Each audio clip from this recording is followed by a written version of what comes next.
Hello friends, இன்றைக்கி நம்ம சூப்பரான நெத்திலி வறுவல் தான் பார்க்க போகிறோம். அதுக்கு நெத்திலியை க்ளீன் பண்ணி வச்சுக்கிட்டு 1 ஸ்பூன் மிளகாய்த்தூள், 1/2 ஸ்பூன் மல்லித்தூள் போட்டுக்கோங்க. 1 ஸ்பூன் இஞ்சி பூண்டு விழுது சேர்த்துக்கோங்க. உப்பு நம்ம டேஸ்ட்டுக்கு ஏற்ற மாதிரி சேர்த்துக்கோங்க. சேர்த்து இதுக்கு தேவையானது பொரிக்கிறதுக்கு கார்ன்ஃப்ளவர் மாவு ஒரு 2 டேபிள் ஸ்பூன் சேர்த்துக்கோங்க. அதோட 1 டேபிள் ஸ்பூன் அரிசி மாவுக்கு சேர்த்துக்கோங்க. அப்போ தான் நல்லா கிறிஸ்பியாக சூப்பராக இருக்கும். இதோடு சேர்த்து ஒரு முட்டையை நல்லா உடச்சி அதோட ஊற்றிட்டு கொஞ்சம் எலுமிச்சை சாறு, ஒரு 1/2 ஸ்பூன் எலுமிச்சை சாறு ஊற்றிக்கலாம். ஊற்றிட்டு எல்லாத்தையும் சேர்த்து மிக்ஸ் பண்ணிவிடுங்க. நல்லா மிக்ஸ் பண்ணிவிட்டு இதை ஒரு 1/2 மணி நேரம் ஊற வச்சுருங்க. நல்லா ஊறட்டும்.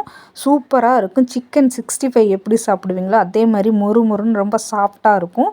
இப்போ எண்ணெயை காய வச்சு இந்த நெத்திலி மீனை போட்டுட்டு பொரித்து எடுத்துருங்க. சூப்பரான சிக்கன் 65 மாதிரி இருக்கும். சூப்பராக இருக்கும்.